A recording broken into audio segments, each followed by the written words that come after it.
좋아요, 구독. 한 달에 한 번 월간 증시 이슈를 체크하고 천만 개인 투자자 멘토의 비법 노트를 엿보는 코너입니다. 염불리의 촉으로 이 시간을 짚어보도록 하겠습니다. 염승환 이사와 함께합니다. 어서 오세요. 네, 안녕하세요.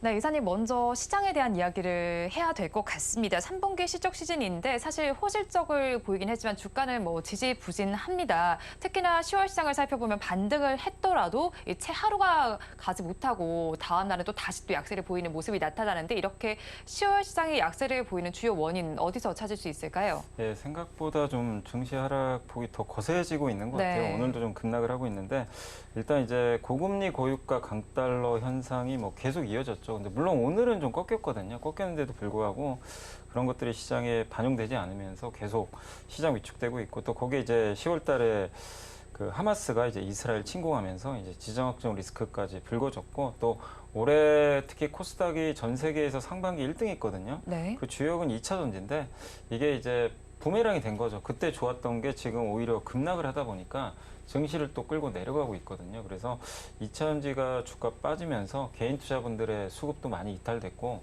또 외국인들의 매수도 여전히 들어오질 못하다 보니까 증시 전체적으로 10월 들어서 약세 흐름이 이번 오늘 이제 10월 마지막 날인데도 불구하고 반등을 못하고 계속 좀 어려운 상황이 이어지고 있는 것 같습니다.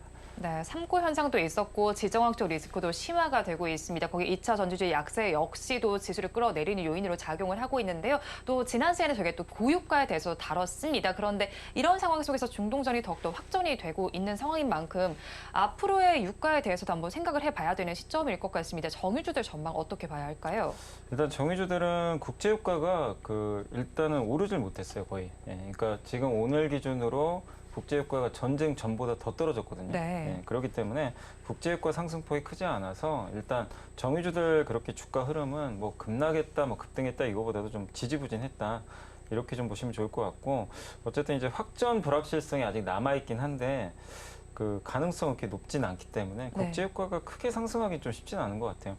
그래서 글로벌 또 석유 수요도 좀 둔화될 가능성도 지금 높은 상황이다 보니까 유가 상승은 좀 제한되지 않을까. 그렇지만 이제 지금 이번에 이제 미국에서도 미국 행정부에서 일단 이제 전략 비축유를 예전에 68달러에서 72달러 사이에서 매입을 하기로 했는데 이번엔 상단을 한 79달러까지 올려버렸거든요. 그러니까 유가는 80달러 밑으로 내려가기는 또 쉽진 않아요. 그래서 80과 90달러 내외, 지금 80달러 초반까지 왔기 때문에 다시 한번 유가 측면에서 봤을 때는 정유주는 그렇게 나빠 보이지는 않습니다. 그렇지만 정유주 투자하실 때는 절대 장기 투자는 해서는 안 되고요. 왜냐하면 원유 수요는 줄 수밖에 없거든요. 그래서 좀 트레이딩 전략으로 보시면 되겠고 특히 이제 정유주 내에서 이렇게 배당을 많이 주는 그런 회사로 좀 압축을 하셔가지고 좀 짧게 대응하는 게 좀 필요할 것 같습니다. 네, 정유주에 대해서도 사실 역시나 국제유가 자체가 어느 정도 제한적인 움직임이 나타날 만큼 좀 짧게 대응하는 게 좋겠다고 말씀을 해주셨습니다. 사실 이제 10월은 마무리가 됐지만 연말을 좀 바라봐야 할 것 같습니다. 그리고 연말 랠리는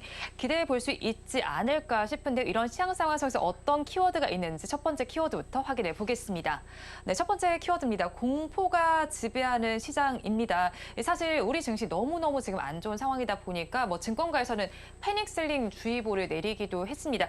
그렇다면 우리 증시가 반등을 해야지 이런 것들 심리도 달라질 텐데 증시가 반등하기 위한 요건부터 좀 짚어봐야겠네요. 가장 중요한 건 이제 미국의 금리가 진짜로 언제 꺾일 거냐 이거에 대한 이제 공감대가 형성이 돼야 되는데 오늘 좀 꺾이긴 했지만 시장에서는 아직 좀 부족한 것 같다. 좀 그런 이제 느낌인 것 같고요. 그래서 국채 금리가 여전히 너무 높거든요. 근데 이게 결국에 이제 FOMC도 이제 내일 또 열릴 텐데 이런 것들을 한 번 더 확인해야 되겠죠. 그러니까 미국이 더 이상 금리를 안 올리고 또 주말 이제 금요일 날 미국의 고용 지표가 나와요. 그런 것들이 좀 꺾이는 데이터가 나오면 더 이상 이제 금리는 추가로 상승은 안 하겠다라는 이제 공감대가 형성될 텐데 아직은 좀 시간이 좀 남아 있다 보니까 증시는 이제 고금리에 대한 좀 불안감이 아직까지는 좀 남아있는 그런 흐름이다 보니까 증시가 지금 쉽게 지금 위로 못 가면서 좀 부진한 그런 흐름인 것 같습니다. 근데 이제 개인적으로 봤을 때는 금리 상승은 어느 정도 끝난 것 같긴 한데 그걸 시장이 좀 아직까지는 좀 확실한 뭔가 이제 금리가 꺾일 만한 이벤트가 안 나오다 보니까 좀 인정을 안 하고 있는 것 같아요. 그래서 금리 하락이 좀 나와야 된다. 이게 일단 1순위가 될 것 같습니다. 네, 일단은 금리 하락이 나와야 하는데 FOMC는 일단 현지 시간 오늘부터 내일까지 열리게 됩니다. 그리고 현지 시간 금요일에는 고용 지표도 발표가 되는 만큼 이전까지 체크를 해 보셔야겠는데 일단 금리 이슈를 빼놓고 말할 수가 없는 게 사실 뭐 미국만의 이슈가 아니라 우리나라에도 영향을 미치기 때문입니다. 이번 FOMC에서는 동결 가능성이 나타나지만 12월 FOMC에서는 사실 인상 가능성도 점쳐지고 있는 만큼 앞으로 이런 부분들이 우리 증시에 어떤 영향을 미치게 될까요? 일단 이제 저 개인적으로는 미국 금리 인상은 끝났다고 보고 있고요. 이제 여기서 더 올릴 이유도 별로 없는 상황이고, 왜냐하면 물가도 그렇게 높은 수준이 아니고, 거기다 지금 제일 리스크가 국제유가인데 국제유가가 전쟁이 났는데도 오히려 더 빠지고 있어요. 그렇기 때문에 연준 입장에서 지금 이런 불확실한 상황에서 굳이 고금리 정책을 더 강화할 그런 필요는 없고요. 이미 또 연준 위원들이 많이 언급을 했죠. 지금 정도 국채 금리가 이미 올라왔기 때문에 이건 금리 인상한 거랑 똑같은 효과가 이미 발생하고 있다. 그래서 아마 12월뿐만이 아니라 내년 내내 아마 금리는 동결 내지는 이제 근데 중요한 거는 동결 쪽으로 앞으로 갈 것 같은데 이거보다 시장이 이제 언제 인하할 거냐 요거에 대한 초점을 맞출 것 같은데 그래서 우리가 11월보다는요 12월 FOMC가 더 중요하긴 하고요. 12월에 됐을 때 점도표가 나오거든요. 그래서 내년도에 지금 예상으로는 4분기 정도의 금리 인하할 것 같아요. 근데 그게 만약에 12월 날 점도표를 확인을 했는데 생각보다 좀 당겨서 금리 인하를 할 것 같다. 그럼 증시가 좀 반응을 해주겠죠. 그래서 일단 금리 인하 시기가 내년 4분기에서 좀 앞쪽으로 단축되는지 요거를 우리가 좀 12월 달에 한번 체크를 해야 될 것 같습니다. 네, 12월 일단 지금은 금리 인하 시기가 내년 4분기 정도로 예상이 되고 있는데 12월에 나올 점도표를 보면서 이 시기가 당겨질지까지 체크를 해보시면 좋겠습니다. 그런데 금리 외에도 매크로적인 변수도 좀 체크를 해봐야겠습니다. 미중 제조업 지표 같은 매크로 변수는 어떻게 나타나고 있나요? 일단 이제 한국의 10월 수출은 이제 내일 발표가 될 텐데 아마 잘 나올 걸로 전망을 하고 있습니다. 20일까지는 플러스가 나서 괜찮아 보이고요. 또 미국과 중국의 근데 물론 이제 지금 오늘 나왔던 또 중국의 제조업 지표는 약간 좀 부진하게 나왔지만 전체적으로 방향성이 이제 미국과 중국 모두 다 제조업이 좀 개선되는 그런 방향으로 좀 가고 있고 또 최근에 PC라든가 스마트폰 재고가 이제 줄면서 이거 재고 확충하겠다. 그럼 이제 제조업 투자 좀 들어가거든요. 그래서 제조업 쪽의 어떤 이제 경기에 대해서는 좀 긍정적으로 우리가 좀 평가를 내릴 수 있을 것 같습니다. 근데 다만 이제 시장이 이런 걸 반영을 못하는 게 결국 기본적으로 금리가 꺾여야 이런 것들이 빛을 발하는데 이 금리가 이게 자꾸만 위에서 누르고 있다 보니까 이런 펀더멘털적인 측면에서 지표 개선이 아직까지 시장에 좀 제대로 반영은 안 되는 것 같아요. 그렇지만 물밑에서 지난 2년 동안 안 좋았던 제조업 하락 사이클이 이제 어느 정도 종료되고 있다. 이렇게 좀 보셔도 좋을 것 같습니다. 네, 제조업 하락 사이클이 종료되는 등 펀더멘털적인 측면은 개선이 되고 있지만 사실 금리가 아직까지는 짓누르고 있다고 정리를 해주셨습니다. 그러면 다음 키워드도 화면을 통해서 살펴보겠습니다.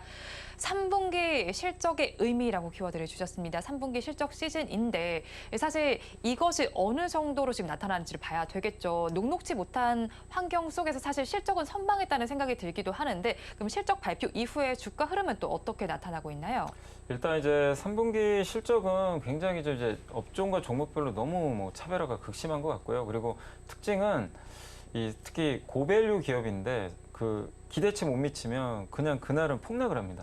그냥 급격하게 무너지는 그런 흐름들이 나오고 있어서 좀 상당히 아마 대응하시기 좀 어려우실 것 같아요. 근데 일단은 이제 나온 수치만 보면 기대보다 좀 잘 나왔던 섹터가 자동차하고 타이어 업종 일단 실적 잘 나왔고요. 또 미국형 전력기기 회사들 그리고 이번에 어제 이제 S-오일도 실적 발표했는데 정유 좋았고요. 또 대한유와 같은 석유화학 기업들도 실적이 괜찮았습니다. 조선도 나쁘진 않았고요. 반면에 좀 기대 못 미쳤던 거는 반도체, 또 2차 전지가 요즘에 좀 주가 안 좋은데 실적이 좀 기대에 못 미쳤고 또 건설기계라든가 대형 화장품, 면세점 이런 이제 업종들은 실적이 좀 기대에 못 미쳤는데 근데 무조건 뭐 기대에 못 미쳤다고 주가가 빠지거나 기대 이상이라고 해서 가는 건 아닌 게 자동차는 실적 잘 나왔거든요. 근데 주가가 오히려 반대로 가고 있어요. 그러니까 앞으로의 전망이 더 중요하긴 한데 이런 이제 업종들이 그 기대 이상, 기대 이하의 어떤 실적을 좀 발표를 했고요. 다만 이제 이 안에서 반도체나 석유화학, 타이어, 조선업종 같은 경우는 내년 실적은 좀 좋다라는 전망들이 나오고 있거든요. 네. 그래서 그런 쪽들은 한번 포커스를 맞춰보셔도 좋을 것 같습니다. 네, 업종별로 어떻게 실적이 나왔는지를 짚어주셨고요. 사실 실적 자체도 중요했겠지만 앞으로의 전망 역시도 바라볼 만한 점이었습니다. 그렇다면 또 실적 발표 이후에 사실 종목별로 좀 극명한 온도차가 보였던 종목들도 있었습니다. 특히나 뭐 LG생활건강의 경우에는 어닝 쇼크 소식이 나오면서 주가가 급락세를 보였고요. 반면에 JS 코퍼레이션 같은 경우 실적 발표 당일에 상한가 마감을 했고 다음 날까지도 급등세를 연출하기도 했는데 이렇게 주가의 온도차가 많이 날 만큼 실적이 나온 건가요? 또 LG생활건강은 이제 중국 비중이 좀 높은 기업인데 중국 사람들이 이제 한국에 오는데도 불구하고 리오프닝을 하는데도 실적이 좀 생각보다 안 좋았거든요. 네. 이제 그만큼 그 과거 같으면 수혜를 받았을 텐데 우리나라 기업들이 만드는 제품을 이건 이제 구조적인 것 같아요. 중국 기업들이 다 만들어요.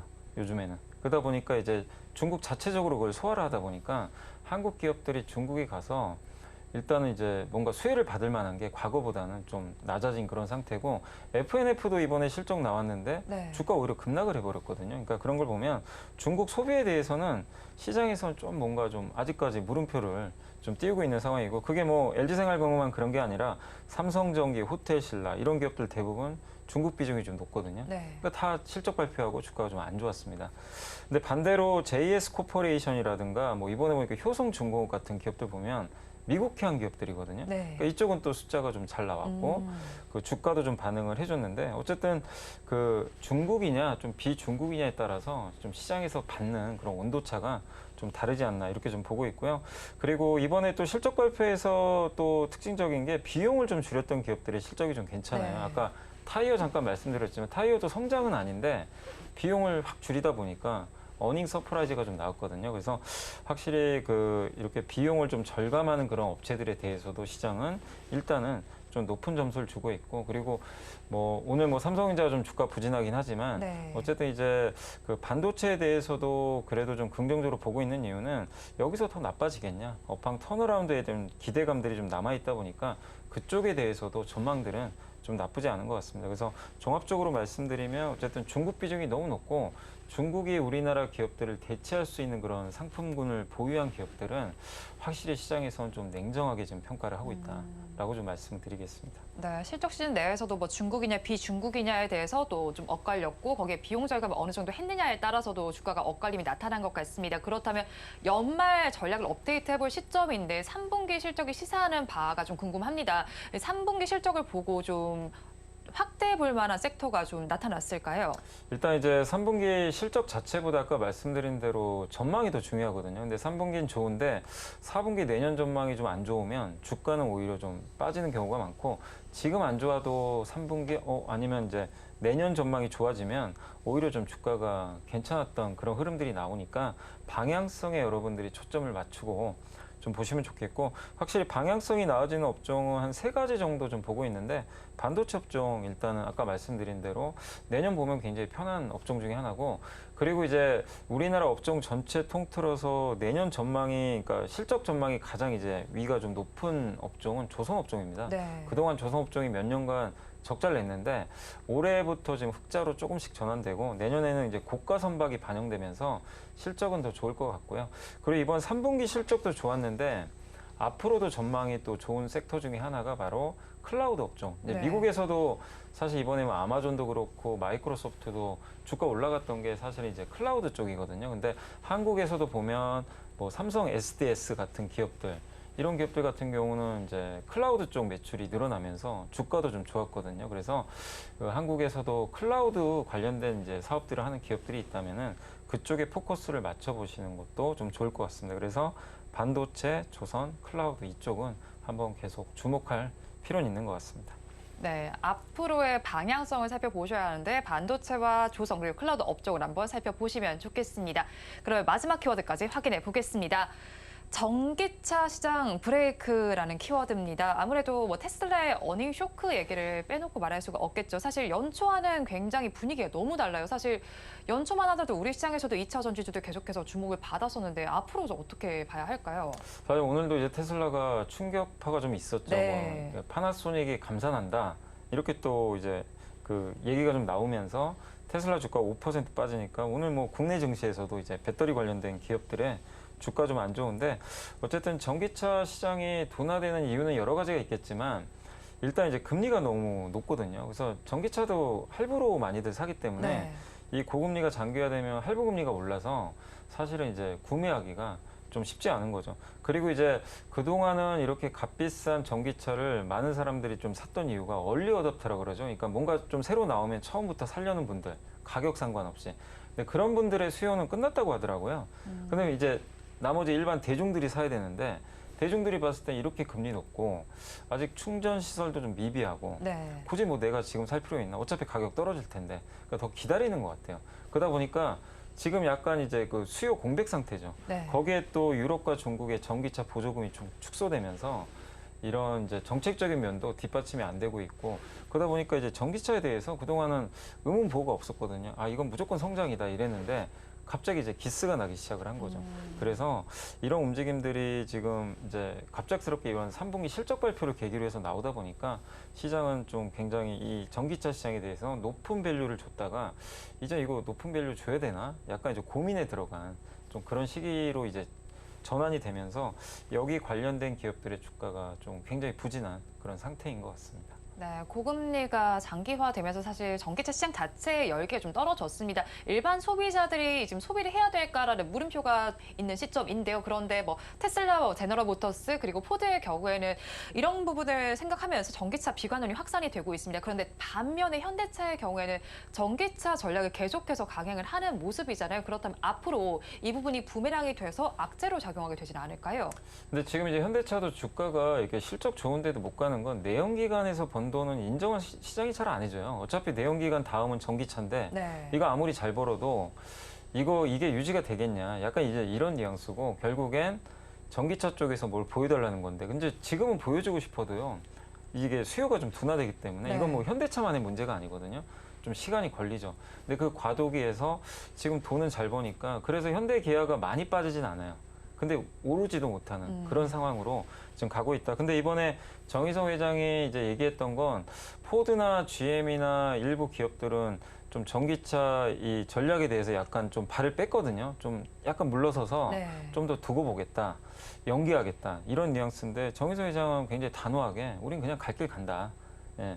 그 얘기는 뭐냐면은 저는 그래서 현대차 잘 될 것 같아요. 왜냐하면 우리가 그 스마트폰 시장이 어떻게 변했는지 기억하시잖아요. 피처폰에서 네. 스마트폰으로 갔을 때 삼성과 애플은 살아남았지만 그때 좀 민기적거렸던 몇몇 기업들은 망해버렸어요. 특히 대표적인 게 노키아는 망했죠. 못 넘어갔어요, 스마트폰으로. 왜냐하면 당시 피처폰이 잘 팔렸거든요. 네. 근데 이미 시장은 바뀌고 있는데 대응을 못한 거죠. 근데 현대기아도 지금 비슷한 상황 같아요. 여기서 이거 좀 안 좋으니까 좀 뒤로 물러설까? 그거보다는 좀 약간 손해를 본다 하더라도 밀어붙이는 밀어붙이는 거죠. 게 네. 저는 맞다고 봅니다. 왜냐하면 지금 이제 전기차로 만약에 바뀔지 안 바뀔지 명확하지 않으면 좀 멈춰도 되지만 변하는 건 명확한 팩트잖아요. 근데 그 상황에서 단지 지금 수요 안 좋으니까 좀 물러서겠다. 이러면 그게 오히려 그게 부메랑이 될 것 같아요. 그래서 저는 오히려 현대차 정의성 회장의 전략은 굉장히 합리적이다. 예. 다만 이게 성과가 나려면 25년입니다. 25년에 신차들도 많이 나오고 그때 본격적으로 이제 전기차 시대가 열리거든요. 그래서 조금 시차는 있겠지만 저는 어쨌든 지금 잘하고 있다라고 좀 말씀드리고 싶습니다. 방금 전에 이사님 2025년이라고 말씀해 주셨는데 그때까지 현대차의 주가는 좀 지지부진할까요? 지지부진할 수밖에 없죠. 왜냐하면 이제 시장이 뭔가 25년에 명확한 성장이 보이면 이제 그걸 네. 반영을 하는데 지금 당장은 알 수가 없잖아요. 네. 그리고 내년 상반기까지는 약간 수요 공백이거든요. 그럼 주가는 부진한데 내년 하반기에 현대차, 기아가 이제 현대차가 미국의 조지아 공장이 완공이 돼요. 네. 그럼 이제 그때부터 인플레 감축법에 의해 보조금 받아요.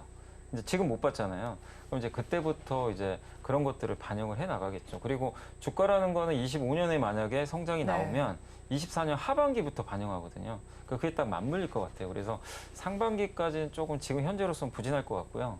하반기부터 좀 주가 상승을 기대해도 되지 않나 이렇게 좀 예상을 하고 있습니다. 하반기부터 좀 주가 상승이 기대된다고 말씀해 주셨습니다. 그런데 이렇게 전기차 수요가 둔화된다면 2차 전지주 역시도 힘을 내지 못할 겁니다. 2차 전지주 역시 힘이 많이 빠져 있고요. 그렇다면 이제 2차 전지주는 끝났다고 봐야 하는 건지 아니면 좀 시선을 뭐 LF 배터리 이런 쪽으로 좀 돌려봐야 할지 2차 전지주에 대한 투자 전략은 저희 어떻게 짜야 할까요? 사실 이게 오늘까지도 주가 흐름 보면 많은 네. 분들이 아마 그러실 거예요. 진짜 끝난 거 아닌가. 네. 아마 그런 이제 걱정들이 많이 되실 것 같고 이게 불과 지금 3개월 지났는데 너무 온도차가 심하거든요. 7월에는 정말 배터리 없으면 정말 소외받았던 네. 그런 시장인데 지금 오히려 배터리 갖고 있으면 고통스러운 좀 그런 시장으로 완전히 바뀌어버렸어요. 그래서 참 불과 4개월 만에 업황이 이렇게 바뀔 수도 있나 이런 좀 의구심이 들 텐데 2차 전지가 끝났다고 보지는 않는 게 왜냐하면 전기차 시장은 제대로 아직 열리지도 않았어요. 그렇기 네. 때문에 끝났다고 보긴 좀 무리가 있고 다만 이제 주가가 너무 먼 미래까지 선반영을 빨리 해버리다 보니까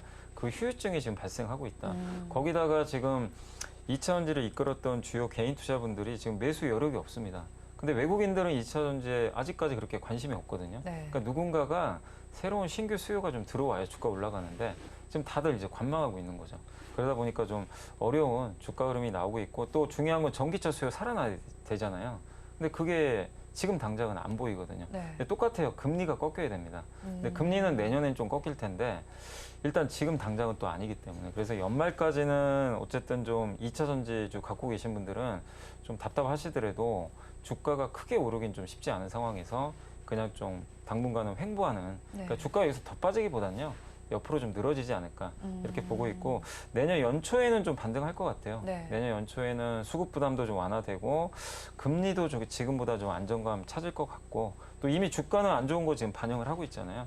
다만 이제 2차전지 보실 때 옥석 가리기는 계속 좀 잘 하셔야 될 것 같아요. 네. 미국에서 계속 수혜를 받을 수 있거나 중국과의 경쟁에서 이길 수 있는 기업이라든가 그런 기업들 위주로 그리고 올해 주가가 안 올랐던 2차전지도 찾아보시면 되게 많아요. 근데 빠질 땐 같이 빠지거든요. 네. 그래서 차라리 저는 올해 주가 부진했던 2차 전지 업종 내에서 한번 선택을 해보는 것도 좀 좋지 않을까라고 말씀을 드리겠습니다. 2차 전지주 내에서도 업종 안에서 옥석 가리기가 필요는 하겠지만 접근해도 괜찮다고 말씀을 해주셨습니다. 그런데 보유자분들의 경우에 사실 많이 답답하실 테고요. 그렇다면 2차 전지주도 그가 많이 올랐던 부분이 있었으니까 그때 관심을 가지셨던 분들도 있을 겁니다. 그러면 지금의 저가 매수의 기회를 활용을 해봐도 괜찮을까요? 근데 급할 필요는 없어요. 네. 급할 필요는 없고요. 어차피 지금 이렇게 테슬라마저도 이런 좀 얘기를 고금리에 대한 이제 언급을 했기 때문에 당장 주가가 V자로 올라가기는 어렵고 그리고 현재 만약에 내 현금이 있다면 2차전지 말고도 2차전지보다 더 매력적인 업종도 찾아보시면 많이 있거든요. 네. 그러니까 우선순위에서 지금 2차전지 밀릴 수밖에 없어요. 그렇기 때문에 2차전지를 담는 것보다는 일단은 한 연말까지는 좀 더 살펴보시고 공부를 하셔가지고 내년 2차전지에서 그래도 좀 높은 수익률을 낼 수 있는 그 2차전지가 뭐가 있을까? 왜냐하면 2차전지도 종목이 너무 많거든요.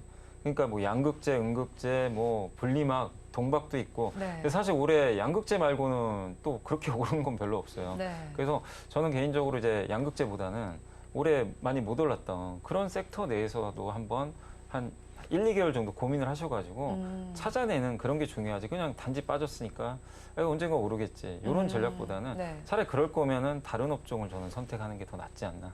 이렇게 좀 말씀을 드리겠습니다. 네, 2차 전지주 중에서도 올해 좀 관심을 받지 못했던 쪽에 조금 더 네. 공부가 필요해 보이는 시점이네요. 그렇다면 앞서서 세 가지 키워드를 살펴봤고 이제는 염승환 이사님의 촉이 본격적으로 가동할 시간입니다. 그러면 11월 저희 투자 전략은 어떻게 짜가면 좋을 것 같고 어떤 업종에 조금 더 집중을 하면 좋을까요? 일단 이제 낙폭도 크고 지금 뭐니 해도 우리나라 증시는 굉장히 저평가된 건 맞거든요. 네. 그래서 지금은 도망갈 구간은 절대 아니고요. 11월 반등을 좀 기대하면서 어쨌든 주식은 좀 비중은 늘려야 될 시기고 근데 많은 분들이 아마 현금은 없으실 거예요. 그래서 포트폴리오를 한번 재편할 필요는 있다. 그래서 지금은 주식 비중을 줄이는 것보다는 어쨌든 늘리거나 유지를 하시면서 어느 업종으로 내가 좀 재편을 해볼까, 좀 더 비중을 실을까, 그걸 한번 고민을 하시면 좋겠고, 그리고 항상 말씀드리지만 이제 금리가 안정되는 거, 그 네. 금리가 미국의 10년물 국채 금리가 어느 날 갑자기 큰 폭으로 하락할 수도 있어요. 어떤 시그널이 나와서 그럼 그때는 본격적으로 시장이 한번 위로 갈 수도 있습니다. 근데 그게 나올 때까지는 증시는 좀 답답할 수 있겠지만 2,300 이하에서 뭐 너무 두려움을 가질 필요는 없다고 말씀드리고 싶고 아까도 말씀드린 대로 반도체라든가 조선업종 관심 좀 필요해 보이고요. 그 다음에 이제 오늘 중국 소비주들이 좀 괜찮더라고요. 네. 근데 중국 소비주도 어쨌든 중국인들이 아직까지 우리나라에 많이 안 왔어요. 그러니까 2019년 대비해서 절반밖에는 아직 안 왔다고 합니다. 그래서 중국인들이 오는 거는 아마 내년도에 더 늘어날 수 있기 때문에 중국 소비주 내에서 경쟁력 있는 기업들도 한번 보시면 좋겠고, 또 우주항공주, 이건 정책 수혜주고요. 클라우드 업종까지 하셔가지고 한번 눈여겨보시면 좀 좋을 것 같습니다. 네, 눈여겨보면 좋을 업종까지 좀 정리를 해주셨습니다. 그런데 짚어주신 업종 중에서도 보면요, 반도체주의 경우에는 주도주로 자리할 수 있겠다는 기대감도 있었는데 사실 아직 주도주다라는 생각이 들진 않거든요. 이 반도체주들이 주도주가 되기 위해서 선행되어야 될 요건들은 어떤 것들이 있을까요? 사실 이제 반도체도 근데 이제 반도체 주가에 가장 영향을 많이 주는 것 중에 하나가 네. 미국의 이제 금리거든요. 미국의 금리라든가 중국의 이제 정책, 유동성이라든가 이런 것들인데, 중국은 사실 요즘에 부양을 하니까 괜찮은데 네. 미국 금리가 너무나 지금 높다 보니까 이게 결국 미국 수요가 둔화되면 어떡할까? 이게 이제 기저에 깔려 있거든요. 그러다 보니까 반도체에도 이게 좀 긍정적으로 작용을 좀 못하는 것 같습니다. 일단 그래서 반도체도 일단 매크로상으로는 어쨌든 지금 미국의 금리가 안정되는 게 일단 중요하고, 펀더멘탈은 괜찮아요. 지금 왜냐하면 지금 수출 데이터 증가하고 있고, 오늘 삼성전자도 IR에서 내년도 전망 괜찮게 보더라고요. 또 PC라든가 모바일 쪽에 대해서도 좀 내년도 수요는 좀 긍정적일 것으로 좀 전망들이 나오고, 특히 교체 수요가 내년에 좀 늘어날 걸로 네. 보고 있어서 업황은 좋아질 것 같습니다. 그리고 업황이 안 좋아도요, 이 반도체는 장점이 감산하면 되거든요.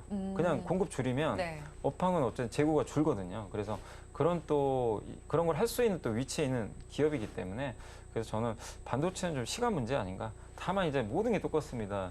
이 금리나 달러가 좀 안정화돼야 이게 외국인 매수 들어와서 이게 한번 움직일 텐데, 그게 아직 안 보여서 좀 네. 시간은 좀 걸리고 있다. 이렇게 말씀을 드리겠습니다. 역시나 반도체 역시도 좀 금리 이슈가 있다고 짚어주셨고요. 또 짚어주신 업종 중에 조선업종 역시도 사실 슈퍼사이클 기대감도 있고요. 거기에 대해서 실적 자체도 최근 들어 좀 긍정적으로 나오고 있습니다. 그렇다면 조선 섹터 외에도 조선 기자재주까지도 볼 수 있을 것 같은데, 두 섹터 중에서 만약에 고르게 된다면 어디에 조금 더 무게를 실으면 좋을까요, 이사님? 근데 일단 이제 조선 이제 큰 이제 선박을 만드는 이제 대표 주자들이 네. 먼저 움직여줘야 되거든요. 그래야 기자재가 같이 가니까. 그래서 저는 일단 뭐 투자를 하고 안 하시건 간에 만약에 내가 조선 기자재를 내가 한다고 해도 네. 조선 이제 대표 회사들에 대해서 주가 움직임이나 실적은 항상 먼저 체크를 하시면 좋겠고, 다만 이제 주가가 만약에 위로, 그러니까 이 업황 자체가 위로 간다면 조선 기자재가 더 낫겠죠. 왜냐하면 훨씬 만약에 반도체도 똑같아요. 삼성전자보다는 움직일 땐 반도체 소부장이 더 많이 가는 것처럼. 네. 그래서 조선 기자재 선택도 저는 좀 괜찮다. 다만 조선 기자재 내에서는 요즘에 어쨌든 가장 긍정적인 게 LNG 쪽이거든요. 네. 그래서 LNG 선박과 관련된 그런 기자재를 한번 보시는 게 어떨까라고 말씀을 드리겠습니다. 네.